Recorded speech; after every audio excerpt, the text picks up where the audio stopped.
Welcome back, everybody, to the Anti-Stall Racing IMSA series. Season 11, round 2 today at the Hockenheimring, back in Germany. Well, we raced at the Nürburgring last season, actually, but back at the Hockenheimring for the first time in a fair while, and it's a brilliant track. It's great to be back here with a nice mixed grid as well, joined by Alice once again. Van der Acker will set the lead position. They'll stack it behind, and we're about to take that green flag. Green flag, green flag. Lead limiter on. Dumps it now just before we get to the start-finish line and pulls ahead of Federico Sarter. It's a good start for our race leader as the pack are going to go side by side and off the road, and it's a spin for Brodie Maynard on the cold tyres.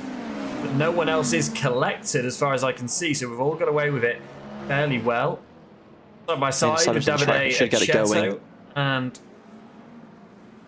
and that's Jack Reed on the inside, I believe, and they're going to get away with it all right. LMP2 down into turn 1, as expected. Carlos Poya leads into turn 1, and we're all through cleanly. GC3 we're going as well. Wow, it's a quick succession of starts today. Side by side through the field into turn 1, and we've got spinners, and we've got 2 cars in the barrier. Liam de Kock gets the worst of that, goes sideways into the wall.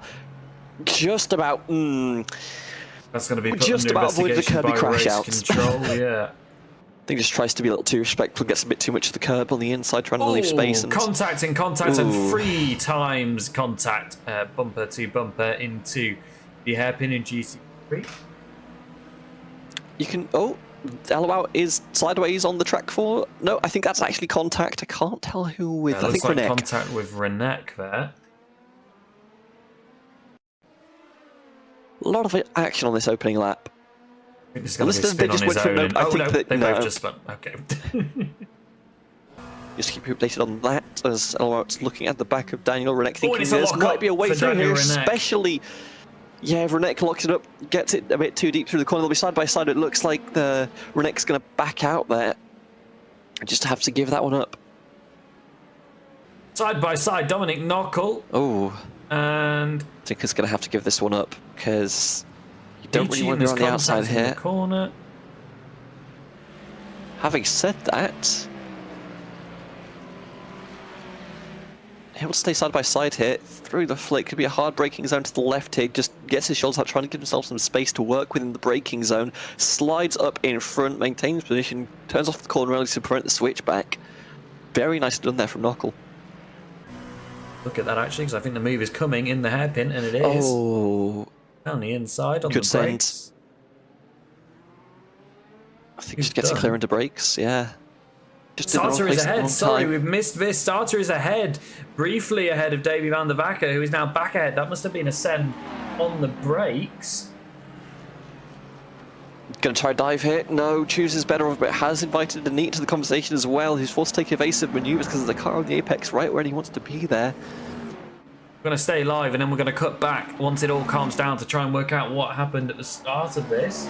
This is Federico Sarter's move, and looks such a long way back. This is why we didn't see it coming. Alex, and I'm not even sure he was planning on doing that. Gets it stopped, though, but Davy van der Wacker is going to get the switchback, and there was... We missed this as well. Davide Ecchetto getting past Mark Frederick, who locked the rears a little bit, trying to go down the inside of a GC3, spun the GC3, actually. That's what Alex Ott is on the radio about. And that let both Davide Ecchetto and Jack Reed past Mark Frederick. Daniel Renek has also cleared Ben Groneveld in LMP2, so he's going to go down the inside into turn 2. Gets the move done. Leaves plenty of room as well with being that late on the brakes. By the way, well, Van der Wacker has actually been able to break away because Soto's got an excellent run here through. Harabolka forced to take evasive maneuvers, actually gets off the line, and Denit slides up the inside. And that should be P2 to Denit once they flick through to the right. And Soto can't keep it under contest, and Denit will take P2 clean. Dave van der Wacker, by the way, set the fastest sector 1 on the lap, so he's finding pace out there. Oh, and off the road for Denit in the gravel, and that's going to let Sarter have a go down the inside, and he's going to stick his nose in. And that's all he needs to do to offset the BMW driver through the rest of this final sector and upset the BMW driver's rhythm a little bit, because he's not going to get through, but this is going to put him in a better position to try and make him move further around the lap. Although they're both going to try and go into the pit lane at the same time. And one of them's going to outbrake the other. No, it's fine on entry, so what happens to they all get aggressive at each other? Oh, that's what happened. Oh. Well, in all fairness, Taylor Donaldson, I don't think did anything wrong there because he was pulling into his box. Denise should have stayed behind in the fast lane. This is true, but that's a very late swing for the GT3. Like, I'm not convinced you get that stopped even if you don't get punted, but I'll let race control decide that. Also, so I think Chateau... Oh, Chateau's in the wall! Did Chateau finds a barrier? In NASCAR, at least, if you follow the leader, you're going to follow the leader. If you are the leader, that's a good thing. You're going to remain the leader. I wouldn't try to push this here. Chateau was squeezed onto the grass. That's what happened with that. I think I might have got squeezed a little bit there, but I'm not sure quite what caused that. But certainly the result is very obvious. 2 wheels on the grass coming into a braking zone is never going to end well for you. Sartor now right on the back of Denise. Dives up the inside. Does manage to make it stick, gets it clear through the corner. Does he have the run on exit? Just covers the inside a little bit. Oh, he comes across the block. The BMW and the race control are going to have a look at that, surely. I don't like it. I'll give the race control that one for free. But it has invited Denise to try and go around the outside. It's very challenging around here, though, especially with the GT3 in the way. It's going to give them both headaches. Neat. We're given a 20-second time penalty for causing a collision in the pit lane. That's a contact with the GT3, and that will be because he was running. It is very rare when race control have to quote the iRacing sporting code for a penalty. Side by side here, Brody Maynard and Mark Frederick. Frederick on the inside, Maynard on the outside, and Frederick is going to be ahead after they come at the hairpin. Like, I will say, I think Denise got done a little bit dirty there, just on the basis that was a very hard swing from the GT3, but at the same time, like, you need to be in the fast lane for a reason. And that car was not in the fast lane. Well, the BMW has just gotten back ahead. Oh, big lockup for the Cadillac, who went deep. Tried to stay ahead by keeping the inside line, but... Yeah, BMW just has momentum, goes around the outside, makes the move stick, and Sartor should be aware. Take that position for now. Oh, I was going to say Sartor should be aware of the penalty and not push too much. That's not going to be the case, and that's going to let Davey van der Vacker back through into the net lead, essentially, with the penalty that Denis has been given by race control. Elsewhere, Renek is being challenged by Lionel Woutz, and Denise has just been passed by Davey van der Vacker. Side by side, our race leaders. Outside. That's an insane move by van der Vacker. And just slides through like nothing's ever gone wrong in his life. Off the track. It's all going wrong for our leaders. Nobody wants to lead this one.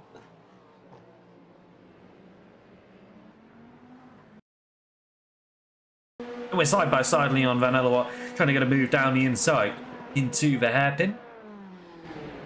Too deep on the brakes, I think. That should be a switch back opportunity. Awesome. And Denis has now been black flagged for incident points.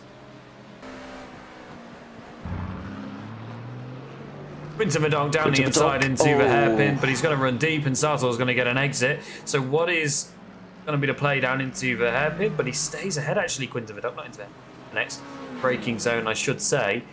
And is the Cadillac going to be strong enough on the brakes to send it back down the inside? No, he's not. Quinton Verdonk is ahead. I think that's a very good opportunity for Quinton Verdonk to stay ahead now. Oh, Mark Frederick off in the wall. That turn one, I believe it is. Yeah, that's a huge hit there. I'm surprised that car's able to keep going from the looks of it, but... All over the curve on the entry, and that's what unsettled. Sorry.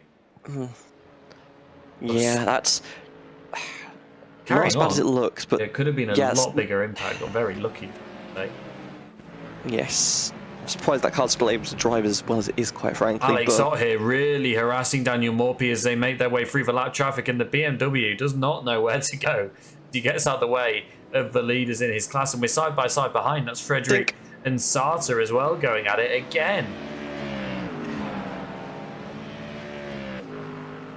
And with traffic now a problem, I think these guys are going to get very aggressive. There's barely any time left in the race. Van der Vack will take I think there the was white flag contact there, just was now. there? Ooh, I don't think there was, but it's getting very aggressive, and the GT3 Daniel behind not very Morphy. happy. Oh, in the lapped car. Wow. Oh, and we've got a car off in the background. That's Frederick off in turn 1 again. And if we got free car battling for position here, all of a sudden, we do. It's Jack Reed, Brody Maynard, and Frederick Sarter going at it for P4. All right, let's get this all the way now. Congratulations to Van der Vacker and Verdonk and Raymond Denique for finishing on the podium. I think that's pretty much settled at this point. It's not a lock up, it's water. Apologies for interrupting. I think we're stuck on this battle for P4.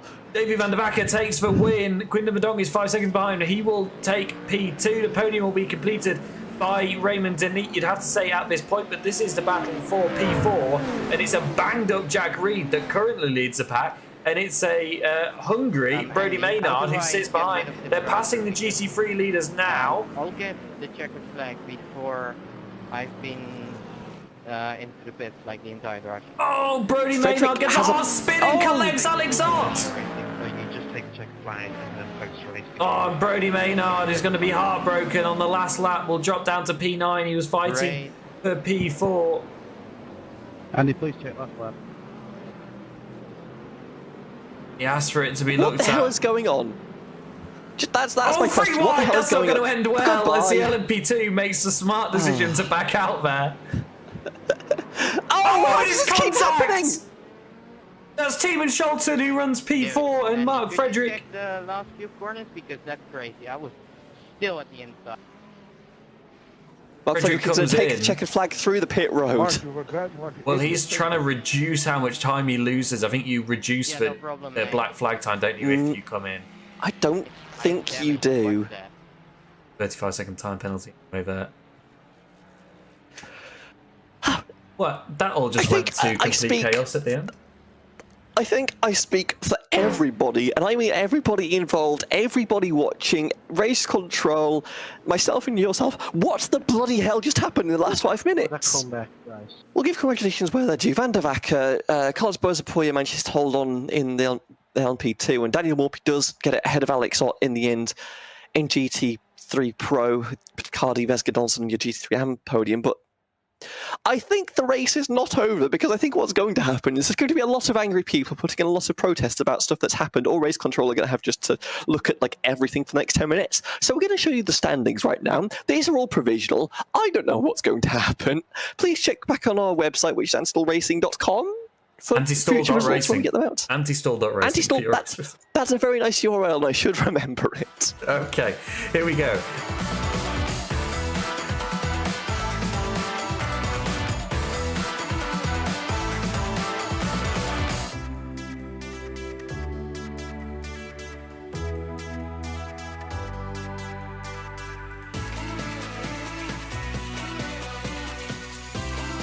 Yeah, Alice, what did you think of that one? Pretty crazy. And I think we'll probably get a bit more of it next week. Yeah, I think we successfully avoided the crash out purely because I'm too confused as to what the hell just happened to actually be angry about anything. So we got pretty close in fine, actually. Oh, we did. but... All right. Thank you to everybody that joined us then, and we'll see you next.